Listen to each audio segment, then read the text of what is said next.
Have you ever felt like your confidence took a hit because everything and everybody and all the things that were very familiar to you all of a sudden fell apart? That's what we're talking about today. I've had those seasons, and from those seasons, I teach my coaching clients a lot. And that is oftentimes the familiar has to fall apart for us to get to the next season, but it is not comfortable at all. Today, we are talking about King David and this same season that he went through, where he had to hide in a cave. He was running from Saul, he was running for his life, right? He had just killed Goliath when we were in our last story. So he killed Goliath. They were singing his praises. You know, the women in the streets were singing that Saul had killed thousands, but David had killed tens of thousands. And that's where the problem kicked in for David. The issue became King Saul's jealousy started up, all because he realized that people were giving way more praise to David than they had given to him. And so, yes, you guys, David's life was just roller coaster, roller coaster, roller coaster after roller coaster, right? So every next level has a wilderness, right? Every next level is you going from what you know, what you're familiar with, where you've been on the journey to get to the next thing. And it can be uncomfortable, right? How many of y'all listen? It can be so uncomfortable. So David had his cave in those kind of seasons, in those transitional seasons. He was hiding in different caves with the people that were like with him, with the men, the mighty men of David.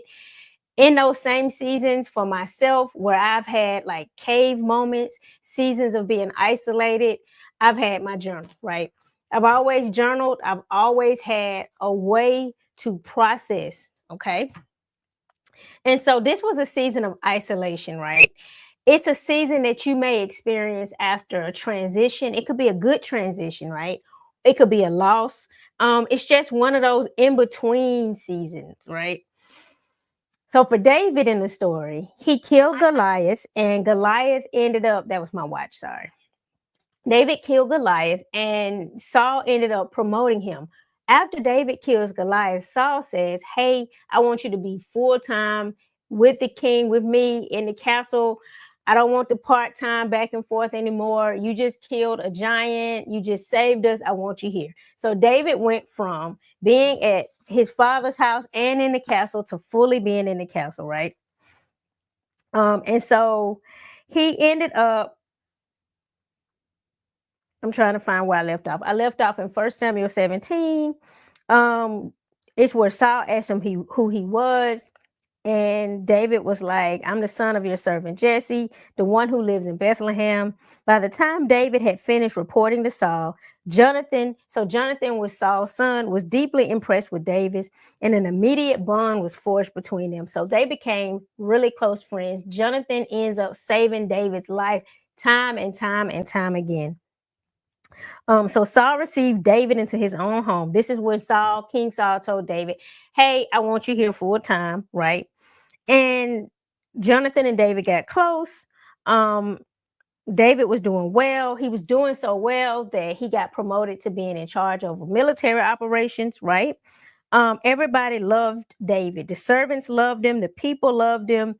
Everybody loved him. And that's what went wrong. King Saul ended up becoming jealous, becoming angry. He started having these episodes where a dark spirit sent by God would overtake him. So he was trying to kill David when that spirit would come on him. David would be standing there playing this instrument, and Saul would just take a weapon and try to kill him, right? Okay. So everyone loved him though. Everyone. They loved David. They loved watching him. Saul, then the scripture says, as Saul more and more realized that God was with David and how much his own daughter, so Saul's daughter loved David, loved him, his fear of David increased and settled into hate. Saul hated David. So it went from a celebratory, yeah, I want David here, I'm going to promote David, love David, David, to I hate David. Y'all, that can easily happen. You can be welcomed in one breath, and baby, you can be hated in the very next breath by the same person that welcomed you in, okay? And so, listen, I think we've all experienced this, right? Because often when we come in at first, we can seem unthreatening to whoever invited us into it. It could be a new job. You get in there and a supervisor starts mistreating you, mishandling you because they see your potential. Now, at this point, David didn't even fully see his own potential. So the issues and the fears and the insecurities that Saul had, David wasn't even clocking that fully, right? David was not on that yet about himself. He was just in the service of the king, and it keeps saying David loved God, David feared God. And so his whole mindset was service to the king, right? Um, you get to chapter 19 in First Samuel.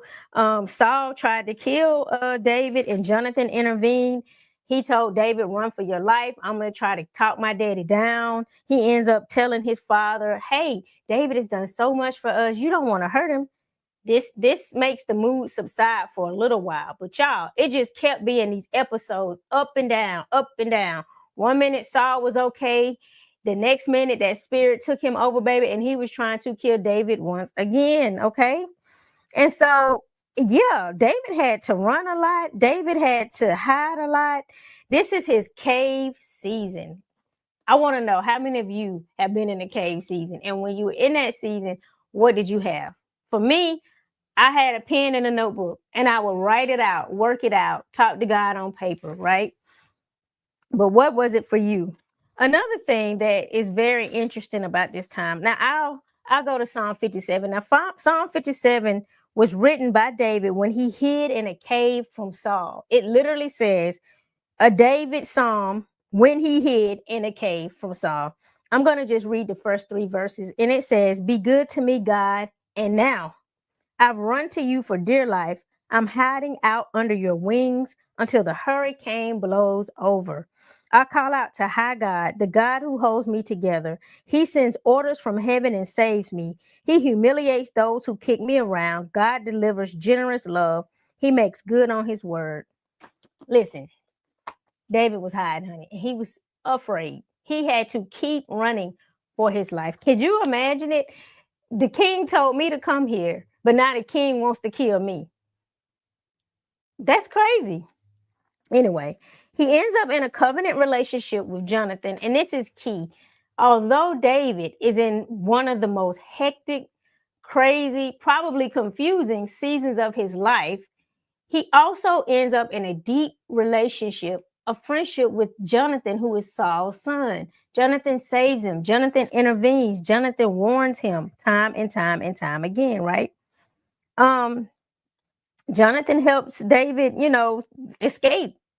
In chapter 20, he keeps helping him not get killed by his own father. And could you imagine, like, this is my best friend, and my daddy want to kill him, and all he has ever done is helped our household. But nope, my daddy hates him and he wants to kill him. And so now I got to keep stepping in, trying to convince my dad not to kill my closest friend. That's crazy. Like, I don't know. If I was David, I don't, because for me, how do you trust Jonathan, right? But when you are in a position where you need help and God sends help, you will take that help. It doesn't matter who that help is coming from, with discernment, of course. David was taking that help, but I just could not imagine how I would feel taking help from the child or the person that wants to kill me. Anyway, and so let me get back to my notes to make sure I stay on track. Listen, sometimes your calling creates tension. I think I said that, right? Your potential may make others uncomfortable or even lead to you being rejected. Again, back to a job. You could start a job. Listen, you want the job because you want the paycheck, honey. You trying to pay your bills. You are not thinking about potential, the future, except for when that check hits, okay? But your supervisor, someone in authority, they may see the potential you hold. You don't even see it yet, and they may have it out for you. You may have been in that situation, right? Um, First Samuel, let me see, I'm at 21. In those situations, there's always a Jonathan who is sent to affirm you, who is sent to cover you, who is sent to walk with you through that season, who is just sent to you like a ministry almost, right? Like, listen, because I know David needed it, but I'm telling you, thinking about it for myself, I would have been afraid to trust Jonathan, right? Yes, Jonathan is the homie. We are here, but that's still his father. So, like, make it make sense. Listen, when God sends who he sends, he does not have to make it make sense, okay? Um, Listen, Jonathan kept trying to talk Saul down. He realized he couldn't. Okay, chapter 21. David pretended to go crazy. Um, yeah, Jonathan had to hide a lot, so he had to start telling stories a lot to eat. So there's the story in chapter 21 where David goes to the priest and says, "The king sent me on a mission and gave me strict orders. Hey, this is top secret, not a word of this to a soul. I've arranged to meet up with my men in a certain place. Now, what's there here to eat? Do you have 5 loaves of bread? Give me whatever you can scrounge up." The priest says, "I don't have any regular bread on hand. I only have the holy bread. If your men have not slept with any women recently, is yours." Because during war, the men had to keep themselves, right? David said, "None of us has touched a woman. I always do it this way when I'm on a mission. My men abstain from sex. Even when it is an ordinary mission, we do that. So how much more on this holy mission?" So the priest gave him the holy bread. It was the only bread he had, bread of the presence that had been removed from God's presence and replaced by fresh bread at the same time. One of Saul's officials was present that day, keeping a religious vow. His name was, I want to say, it's Doeg. He was chief of Saul's shepherds. David asked Ahimelech the priest, "Do you have a spear or a sword of any kind around here?" "I didn't have a chance to grab my weapons. The king's mission was urgent and I left in a hurry." The priest said, "The sword of Goliath, the Philistine you killed at Oak Valley, that's here." And so, "Oh," said David, "there's no sword like that. Give it to me." And at that, David shot out of there, running from for his life from Saul. So he saw Saul's person there. He had to go ahead, get the bread, get him a weapon, and run, right? The servants, when the servants saw him, they said, "Can this be David, the famous David? Is this the one that they sing about?" When David realized that he had been recognized, he panicked. So David was on this, reconnaissance mission, honey, trying to jump in here, get this bread, get this weapon, because he had fled in the previous chapter and ran without preparation from Saul because Jonathan was like, "You got to go. My daddy is going to kill you," right? Um, so he realized he had been recognized. He panicked right there while everybody was looking at him. He pretended to go crazy, pounding his head on the city gate and foaming at the mouth. Um, Somebody was like, "Can't you see he's crazy? Why did you let him in here? Don't you think I have had enough crazy people to put up with without adding this? Get him out of here." So it was effective. So again, one of the missions that David was on, one thing he had to do, honey, was lie. He had to go ahead, hit those priests up for that bread. Now, the bread was God's holy bread. That bread was reserved. Nobody was supposed to eat it. Maybe David ran in that priesthood and was like, "Listen, let your boy get these 5 loaves," because he was trying to feed himself, and I want to say the people that was with him too. Anyway, back to my notes. So listen, can you imagine hiding like that? I'm not going to tell you any stories.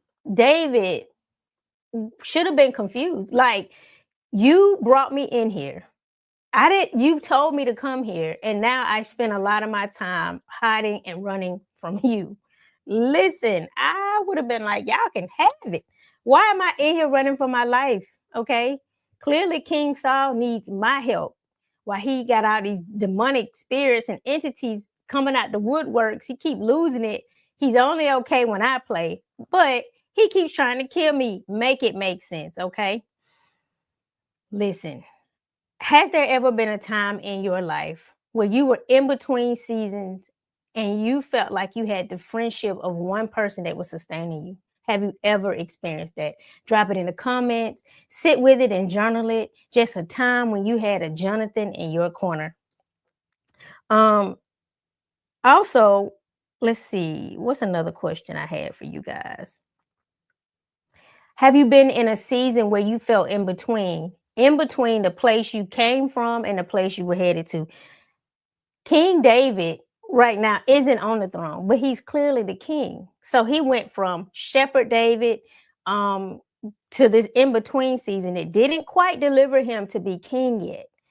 He was still in training. He was still having to rely on God. He was still being formed to be the king, right? All in his 20s, it looks like, because he didn't take the throne. I think he was 30 when he took the throne. And so he spent the last of his teen years and his full 20s still in development. Think about that in context of your life.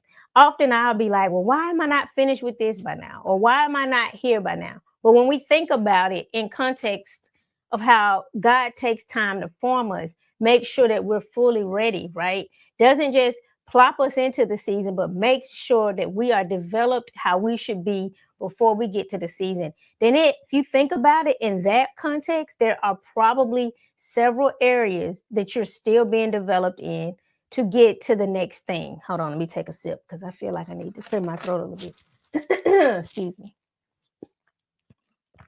I don't have the tea, but today I have some water sitting right here just for this moment, okay? The season's changing and that throat stuff is like, you know. Anyway, back to my point. There'll be seasons in our lives where we think we are ready for the thing. We are like, God, what is taking so long? I am ready. I am here for it. And the truth is, you're not ready. The truth is, you're still being formed. The truth is, you still need the support of whoever God sends your way. You know, in our time, it could be a community, it could be a coach, it could be the support of a journal to just work it out on the page and figure out your next steps, right? To get clarity on the moment, just to make sure that you are on the right path. It's numerous ways we can get this support, but we have all experienced, I am sure, this season of being in between where we came from and where we are headed. I can't imagine ducking around in a cave, right? And then still having to show up. So this isn't the end. David is still called into Saul's room. He'll be sitting there playing the instrument to calm Saul down. And then Saul will remember, oh, yeah, I hate him too. Picking up a spear, trying to kill him. Listen, you chunking spears at me, honey. I don't know. Okay. Anyway, listen, it's been seasons. My journal was my compass. Okay. I'm just trying to tell you. Sometimes there are these seasons in your life where you have to figure it out and you have to work it out yourself. Okay. Even in hiding, God was developing the next season for David, like I said, even in those seasons for myself that I can think of where it felt like all familiarity was gone, right? It felt like, listen, one of those seasons for me was when I relocated, you know, with my husband. I moved from where I had grown up my whole full entire life to like a whole different area, right? 13 hours away from home. I ended up moving to the DC, Maryland, Virginia area. And listen, it was a wilderness cave season for me. I didn't have any friends, any connections, and I kept trying to make connections and it just wasn't quite working out. And it wasn't the people, like it was the season I was in. I wasn't supposed to try to make those connections, right? I ended up moving with my husband. We relocated, so we sold our home, sold it, rented an apartment where we went so we could, you know, get to know the area, fill it out some.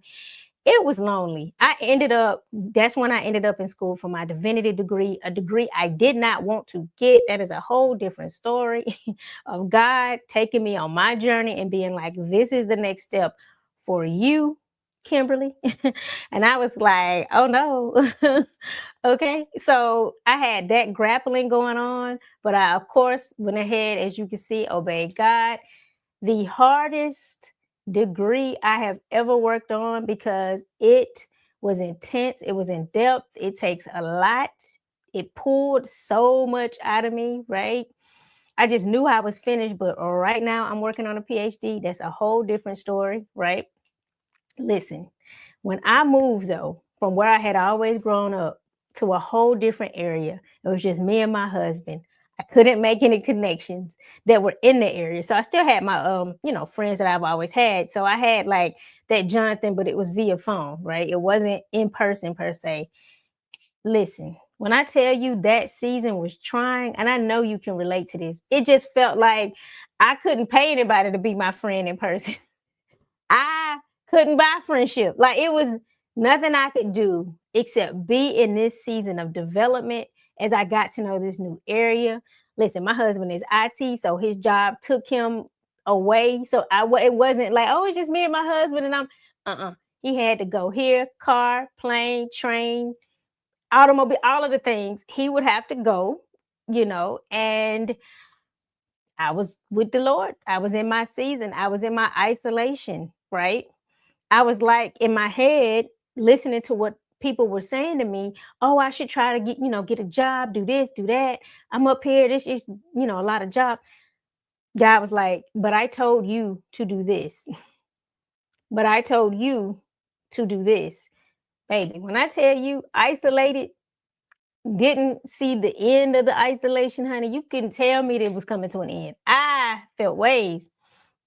Anyway, how about you, my friend? I know you've had a season that was like, am I in a cave? Can I get a witness? Anyway, so that was David. He was in that cave season, right? He wrote this very prolific psalm. Also, Psalm 59, a David psalm when Saul set a watch on David's house in order to kill him. So at this point, David is running for his life, and Saul got folks watching the crib, honey. Like, let me know when he pull up and y'all take him out, right? Psalm 59. My God, rescue me from my enemies. Defend me from these mutineers. Rescue me from their dirty tricks. Save me from their hit men. I told you, baby, it was a hit out on his life.